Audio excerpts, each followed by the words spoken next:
തീവണ്ടികളിൽ സ്ത്രീകൾ രാത്രികാല യാത്ര വേണ്ടെന്ന് തമിഴ്നാട്ടിലെ സ്റ്റാലിന്റെ പോലീസ്.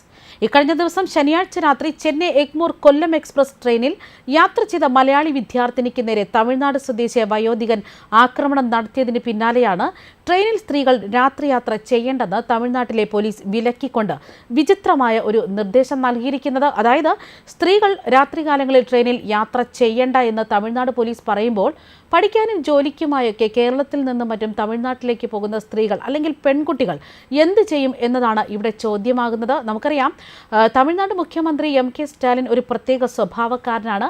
അദ്ദേഹത്തിൻ്റെ നാട്ടിലാണ് രാത്രികാലങ്ങളിൽ സ്ത്രീകൾക്കും പെൺകുട്ടികൾക്കും ഇത്തരം വിലക്ക് വരുന്നത്.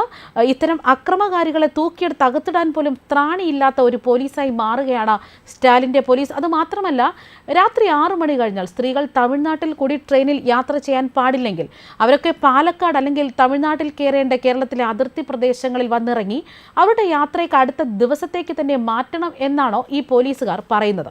ഇതുകൂടാതെ ആണും പെണ്ണും ഒക്കെ തുല്യരാണ് എന്ന് പറയുന്ന ഏതെങ്കിലും ഫെമിനിസ്റ്റുകളുണ്ടോ? ഇതിനെതിരെ ശബ്ദമുയർത്താനെന്നും ചോദ്യം വരികയാണ്. രാത്രികാലങ്ങളിൽ ട്രെയിനുകളിൽ സ്ത്രീകൾക്ക് സുരക്ഷ ഒരുക്കാൻ കഴിയാത്ത മറ്റൊരിടമായി തന്നെ മാറുകയാണ് സ്റ്റാലിൻ്റെ തമിഴ്നാട്.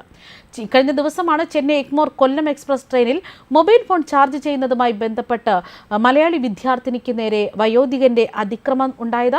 ട്രെയിൻ വിരുദ്ധാചലം റെയിൽവേ സ്റ്റേഷനിൽ എത്തിയപ്പോഴാണ് തമിഴ്നാട് സ്വദേശിയ വയോധികൻ ആക്രമണം നടത്തിയത്. മൊബൈൽ ഫോൺ ചാർജ് ചെയ്യുന്നതുമായി ബന്ധപ്പെട്ട ഒരു തർക്കമായിരുന്നു അതിക്രമത്തിൽ കലാശിച്ചത്. ചാർജ് ചെയ്യാനിട്ട തന്റെ ഫോൺ വയോധികൻ 2 തവണ നിലത്തേക്ക് തള്ളിയിട്ടു എന്നാണ് മലയാളി വിദ്യാർത്ഥി പറയുന്നത്. തുടർന്ന് തൻ്റെ കയ്യിൽ ഇയാൾ മർദ്ദിച്ചുവെന്നും ഈ പെൺകുട്ടി പറയുന്നു. സംഭവത്തിന് പിന്നാലെ പോലീസോ അല്ലെങ്കിൽ TTR ഉൾപ്പെടെ ആരും തന്നെ തങ്ങളുടെ കോച്ചിലേക്ക് എത്തിയില്ല എന്നും ഈ പെൺകുട്ടി തന്നെ വ്യക്തമാക്കുകയാണ്. പെൺകുട്ടിയുടെ വാക്കുകൾ ഇങ്ങനെയാണ്: എൻ്റെ ഫോൺ ചാർജില്ലാതെ ഓഫായിരുന്നു. അത് ചാർജ് ചെയ്യാൻ നോക്കിയപ്പോൾ പ്ലഗിൽ അയാളുടെ ഫോൺ ചാർജ് ചെയ്യാൻ ഇട്ടതായി കണ്ടു. എൻ്റെ ഫോൺ ചാർജ് ചെയ്തിട്ടോട്ടെ എന്ന് ചോദിച്ചപ്പോൾ അനുവദിച്ചില്ല. പിന്നീട് ട്രെയിൻ വിരുദ്ധാചലത്ത് എത്തിയപ്പോൾ അടുത്തിരുന്ന മറ്റൊരു യാത്രക്കാരൻ പറഞ്ഞത് പ്രകാരം അയാളുടെ ഫോൺ ഊരി അയാൾ കിടന്ന ബർത്തിൽ വെക്കുകയും എൻ്റെ ഫോൺ കുത്തിയിടുകയും ചെയ്തു. ഉടനെ അയാൾ ചാടി എഴുന്നേറ്റ് എൻ്റെ ഫോണ് നിലത്തേക്കിട്ടു. 2 തവണ അയാൾ എൻ്റെ ഫോണ് നിലത്തേക്കിട്ടു. ആ സമയം എൻ്റെ സുഹൃത്ത് കോച്ചിൽ പോലീസുകാർ ഉണ്ടോ എന്ന് നോക്കിയെങ്കിലും ആരും ഉണ്ടായിരുന്നില്ല. വീണ്ടും ഫോൺ ചാർജ് ചെയ്യാൻ ശ്രമിച്ചപ്പോൾ അയാൾ എൻ്റെ കയ്യിൽ അടിക്കുകയും ചെയ്തു. സംഭവത്തിന് ശേഷം തിരുച്ചിറപ്പള്ളി എത്താറായപ്പോൾ അയാൾ ട്രെയിനിൽ നിന്നും ഇറങ്ങി ഓടി. അതിനുശേഷം എന്നെ പോലീസ് കൺട്രോൾ റൂമിൽ നിന്ന് വിളിച്ചു. പരമാവധി രാത്രി യാത്ര ചെയ്യരുതെന്നും പകൽ മാത്രം യാത്ര ചെയ്യണമെന്നുള്ള ഉപദേശമാണ് അവർ എനിക്ക് തന്നത്. അതിനുശേഷവും പോലീസും TTR ആരും കമ്പാർട്ട്മെന്റിലേക്ക് വന്നിട്ടില്ലെന്നാണ് ഈ പെൺകുട്ടി പറയുന്നത്. അതായത് അതിക്രമത്തിന്റെ ദൃശ്യം യുവതിയുടെ സുഹൃത്ത് മൊബൈൽ ഫോണിൽ പകർത്തിയത് പുറത്തു വന്നിരിക്കുന്നു. യുവതിയെ വയോധികൻ അടിക്കുന്നതടക്കം ദൃശ്യത്തിൽ വ്യക്തമായി കാണാം. തമിഴ്നാട് പോലീസിനും ദക്ഷിണ റെയിൽവേക്കും യുവതി ഈ സംഭവവുമായി ബന്ധപ്പെട്ട് ഓൺലൈനിൽ പരാതി നൽകിയിട്ടുണ്ട്.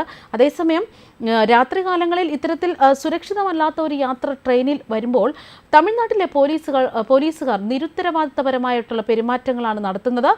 അവർ പറയുന്നത് പോലും രാത്രികാലങ്ങളിൽ സ്ത്രീകൾ യാത്ര ചെയ്യരുത് എന്നാണ്. അങ്ങനെയെങ്കിൽ രാത്രികാലങ്ങളിൽ സ്ത്രീകൾ യാത്ര ചെയ്യരുത് എങ്കിൽ എന്താണ് ഇതിന് പരിഹാരമായി വരുന്നത്? അതായത് പലർക്കും പഠിക്കാനോ അല്ലെങ്കിൽ ജോലിക്കോ ആയിട്ടായിരിക്കും ട്രെയിനിൽ യാത്ര ചെയ്യുന്നത്. അത് നിലവിൽ ദീർഘദൂര യാത്രകളായിരിക്കാം. അങ്ങനെ വരുമ്പോൾ തന്നെ അടുത്ത ദിവസമായിരിക്കാം, ഒരു ദിവസം കയറി അടുത്ത ദിവസമായിരിക്കാം ഈ യാത്രകളൊക്കെ ചെന്ന് അവസാനിക്കുന്നത്. ഈ സമയങ്ങളിൽ തമിഴ്നാട്ടിൽ കൂടി യാത്ര നടത്തുന്നത് ഒട്ടും സുരക്ഷിതമല്ല എന്ന് തന്നെയാണ് തമിഴ്നാട് മുഖ്യമന്ത്രി എം.കെ. സ്റ്റാലിൻ്റെ പോലീസ് പറയുന്നത്. നിലവിൽ പോലീസ് പോലും അക്രമകാരികൾ കഴിഞ്ഞാടാൻ ഒരു അവസരം തന്നെയാണ് തമിഴ്നാട്ടിൽ ഒരുക്കി കൊടുക്കുന്നതെന്ന് വേണം ഇത്തരം സംഭവങ്ങൾ പുറത്തു വരുമ്പോൾ വ്യക്തമാകുന്നത്. ന്യൂസ് ഡെസ്ക് കർമ്മ ന്യൂസ്.